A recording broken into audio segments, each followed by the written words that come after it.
So, in light of the Rockport town elections, we thought it would be interesting to hear from a Board of Selectmen freshman and find out what it's been like to do this work for the first time. Ross Brackett, whose family owns Brackett's and Brothers Brew, was elected to town office for the first time last July. Hi, Ross. Hey, how are we doing? Good, thanks. Ross, let's just start with how many hours a week you put into being a member of the Board of Selectmen. It varies week to week.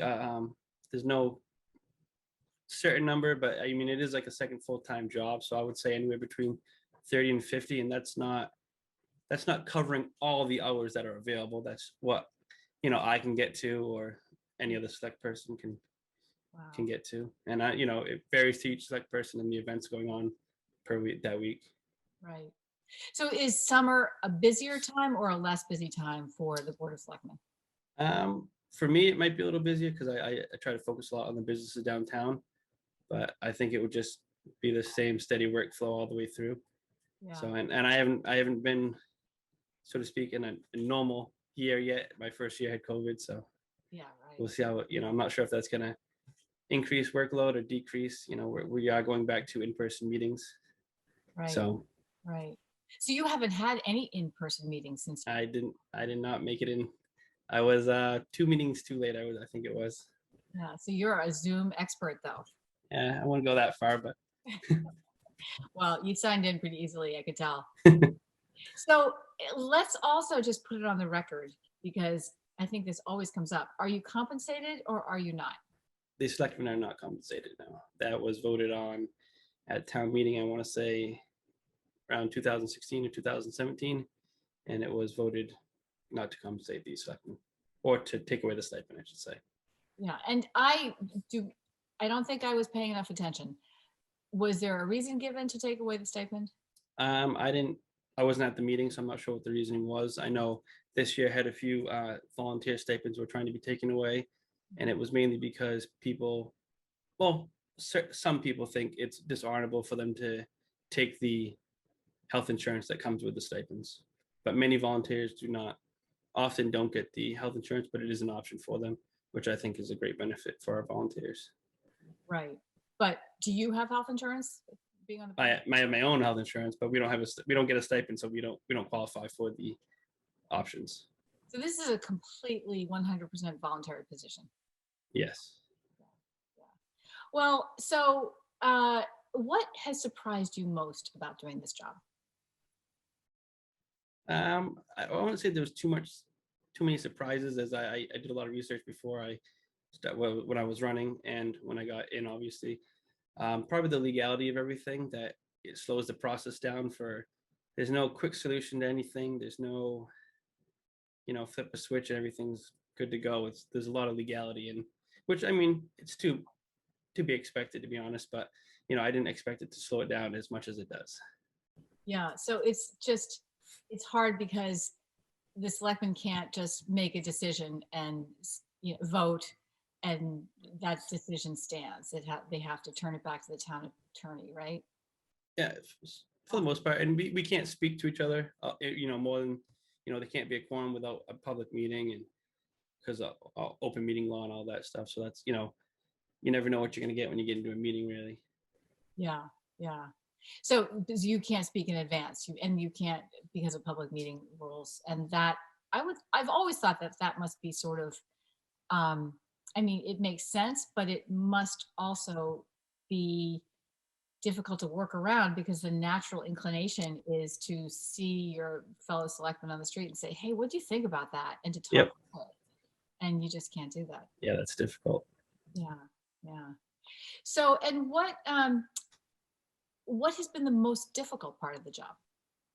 I wouldn't say there's any one part. It's a difficult position to hold and to begin with, but I think the hardest for me, it may not be, I would say, difficult, but it's personally, I don't like seeing the misinformation that gets put on. So it will say Facebook, we use Facebook, and then I'm not able to comment on it because of a lawsuit, or just because of personnel issues. Like, those issues can't be spoken about from me to the public without it going through certain legality issues that presents itself there. So they have to run their course before we can comment on any type of lawsuit, especially with the we don't want to give away the town's position in a lawsuit. So that's probably one of the most difficult things when we see the misinformation out there. And I'm privileged to be able to have that information from town hall, but I can't present it without giving away a position that we hold.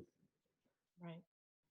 So, and that makes sense. Well, it makes probably more painful sense to live in such a small town, the town you grew up in, you have a business in. So you see these people on Facebook, them well, probably, and they're making comments and you can't say anything. Do you want to talk about just a little bit more about what it's like having this, leadership role in the town you grew up in, and it's such a small town? What's that? It's nice. I mean, it's just, everyone knows me. I mean, I have the benefit of having a coffee shop, not just growing up here. My whole family's grown up here. They've had business here for 30 odd years now. So it's nice to be able to have open dialogue with many of the residents of Rockport, and they're not afraid to present themselves to me and let me know how they feel, good or bad, and they know that I'll listen to them honestly and try to be as transparent as I can. Yeah. Oh, that's nice. That's good to hear, that it doesn't feel extra difficult. It actually feels, yeah. Oh, good. So when we had spoken, I think we did a Cape Ann Today live at Brothers Brew, which was so much fun. And we all still talk about that. That was our favorite episode. But you were really struggling with recycling decisions in the town. And you had felt as if it was really, it was seriously difficult for businesses to keep up with the regulations the town had imposed. Any resolution there? None yet. I mean, that was one of the main reasons I ran, was because I felt it wasn't presented to the businesses as they told me it was, because I never spoke to them, but they had an answer from my business, but it wasn't from me or any of the other owners. So I wanted to try to expand on that and try to work with the businesses more. I am, starting to step up a little more in that area. I think I might have, let them down a little bit with the most recent debacle downtown with the planters. I don't know if you've heard that, but we got some planters in. They didn't look as nice as everyone was hoping, and it caused some trouble. So we had to make decisions on that. So I feel like I got to be more responsive to the businesses and make sure they know what's going on down there. Oh, well, that's a good lesson. But I will go back to the recycling thing real quick. I am looking into it. I'm sure Black Earth haulers. They've been doing. I think Manchester just started a program.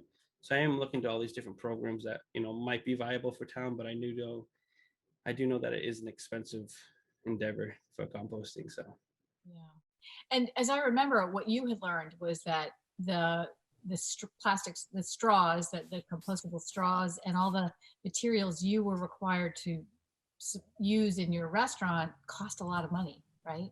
Yep, the increase is, sometimes double or triple the cost of your basic plastic straw, and for us to use them, but the town doesn't reciprocate in their end by not having any composting around town, and that's what really bothered me the most, because the tourists that come into my restaurant, or residents alone, they're not coming in, buying, and throwing away in my business. They're taking it downtown or down to the beach, and it's getting disposed of in the normal trash receptacles.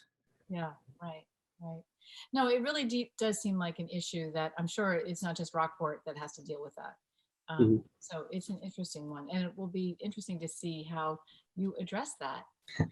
So let's just jump back, and well, you did mention why you decided to run, and this issue is sort of one of the reasons, right? So do you want to talk about what would you say to someone who is considering running for selectman? Don't think, you might have some issues in mind that you want to focus on, but when you get in, there's going to be a wide variety of issues that you do have to focus on, and you might not be able to get to your issues right away, and you want to make sure you keep that in mind, that you'll be working a second full-time job, so to speak, and your issues, you'll get them addressed, but the town's issues are the most important. Yeah, that's good to hear. And what's it like working with a board running the town? I mean, I wouldn't know what to compare it to. I was on the Rockport Exchange board and this board, so it's nice. Like, but like I said, the downside is the open meeting laws. We can't talk to each other. We don't know how each other are thinking, which way they're going to go.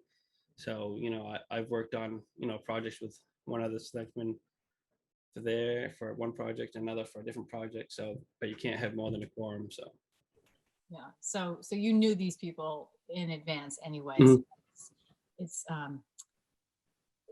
I mean, sometimes it can be just, there are 5 of you, and if things get testy, it could be difficult, but Mhm. run into anything like.